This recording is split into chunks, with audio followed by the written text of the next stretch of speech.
All right, let's head to the United States, and joining me now is Professor Peter Mathews, as he does most weekends. Peter, a very good morning to you, our time. Good morning. What is happening over there? If you can't win, change the goalposts. It looks like that from outside looking in.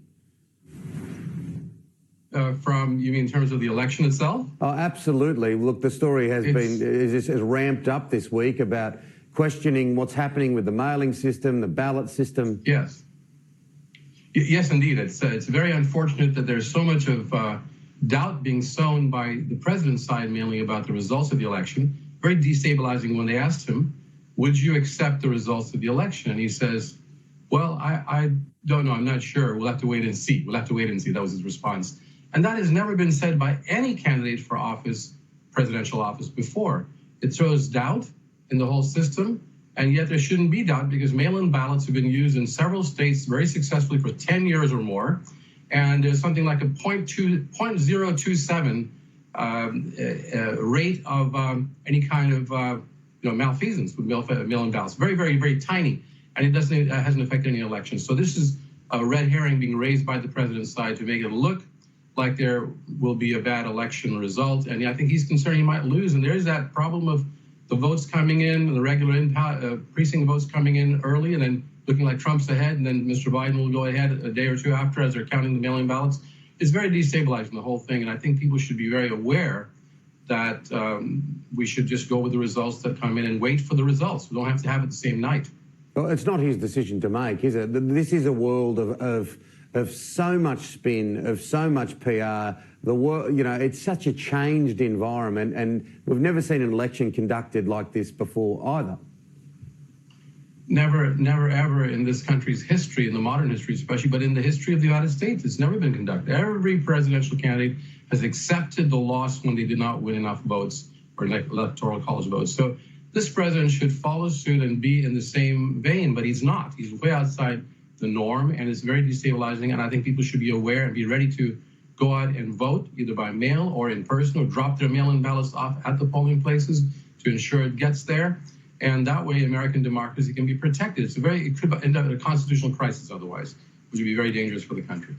So the bottom line is, it's not like if Donald Trump loses this election, he's going to be taken out kicking and screaming, because there's things in place, and we've seen other Republicans come out and say, well, no, this will be a proper transition. Yes, and many Republicans have actually come out and guaranteed there will be a proper transition, very well big-name Republicans.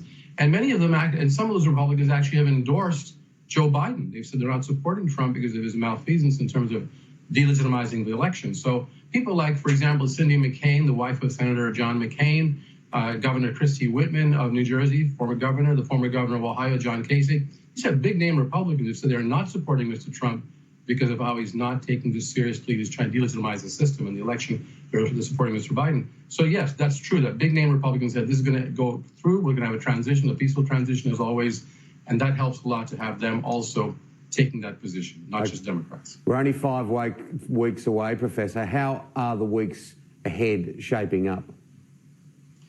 Very interesting. If you look at the polling, the 3 key swing states that Trump won with only less than 100,000 votes, Michigan, Wisconsin, and Pennsylvania, those states, Joe Biden is ahead by several points. He's ahead by 6 or 7 points in some of those states, and 4 or 5 points in others. And even states that were really traditional Republican states like Arizona, Joe Biden is ahead by a few percent there to Trump. But Trump is ahead in a couple of other close states, like Texas, by just a fraction of a percent of the vote. So this is looking very good for Biden, but you never know who's going to show up and vote on election day, or who's going to send in mail-in ballots. It all depends on the voter turnout as to whether Biden can actually pull this off, or whether Mr. Trump will have another 4 years. It's an important thing to articulate, because voting in Australia is compulsory. It is not compulsory in the US. President Trump has taken a swipe at Meghan Markle after the Duke and Duchess of Sussex urged Americans to vote. Yes, she did. And amazingly, I think she did that for many years now. She's worked with Michelle Obama on getting out the vote and getting people to register. And Mr. Trump has gone after her because he doesn't want more people to vote, especially people who could be progressive and might vote for the Biden-Harris ticket. And he even called her a nasty person, and she called him a misogynist a couple of years ago. So there's been this bad, relationship. But mostly Mr. Trump trying to put down the Duchess and say that she has no right to speak out, but that's not true. We as Americans, and she's an American, have every right to speak out and urge people to vote. And she could even urge people to vote that she wants to vote. But she just said, in general, people should take this very seriously. Many people have died in America for the right to vote and given their lives, and we have to vote this time. And it's the most critical election of modern times, she said. And therefore, we have to vote our values. She put it that way. And some people say that's an implication that, she's urging people to vote for change. But we'll have to wait and see. A big part of the rhetoric this week has been that over 100 million vaccines will be produced by the end of the year. By April, every American will have it. What is your view of the COVID situation in the US at the minute? I mean, there are some phase 3 trials going on right now with a couple of the pharmaceutical companies, and they're looking pretty promising. But it's a lot of vaccines that are needed. I mean, you're looking at hundreds of millions that are needed. And to get them by April to every single American will be a big challenge. I was going to say perhaps the middle of next summer. But the president is pushing very hard to get it out there. He wants to actually get it done by November so he can have the vaccine as a political ploy to be able to get more votes to say, look, I accomplished this. Operation Warp Speed, as he called it. So this is a very dangerous situation to push the research too fast, the testing too fast. It has to be done very carefully, in a very measured manner. And I think the U.S. government scientists are saying, Mr. Trump, be careful about pushing it too fast. And so I don't know when it's exactly going to be ready. No one really knows, but it's probably at least April or so of next year, or just beyond that, actually. Just finally, is this the most, just on a personal level, is this the most unsettled time you can remember?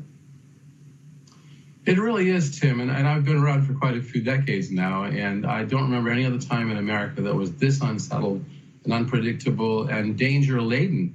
Even when I was in college in the 1970s during the Vietnam era, and many of us took part in trying to bring an end to that war that was not just in our view, we didn't have this kind of feeling that the entire system could crumble and that we could be at the precipice of a civil conflict because of this polarization that's mostly been caused by the president, in my view, and his minions who really want to win at all costs.